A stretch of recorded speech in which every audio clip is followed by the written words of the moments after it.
Saul was on his way to kill David. And God is showing his sovereignty and his authority of the prophets. And so what happens is Saul, who intended to kill David, is restrained by ending up prophesying. Hey, let me get a drink of water here.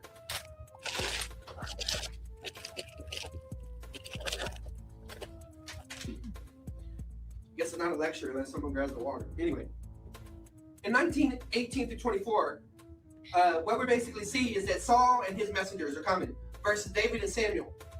Both were told of the other's motive. The text says it was told where Saul found out, and then it mentions the same thing about David and Samuel finding out.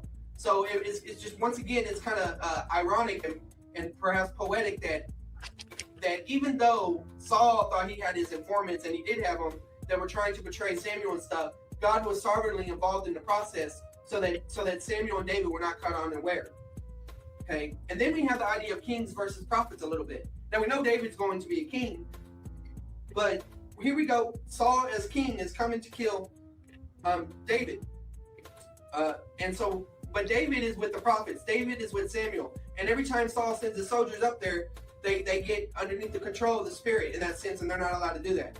So in a sense, his messengers, they defected. They ended up being prophets and stuff. Now, the way I know this, how this is being done is through repeated words and phrases. It's interesting that when it occurs is on the way to Ramah, I believe it was.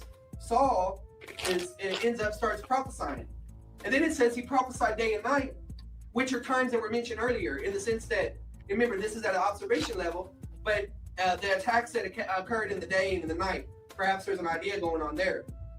And we're on the way at Ramah, and also before Samuel.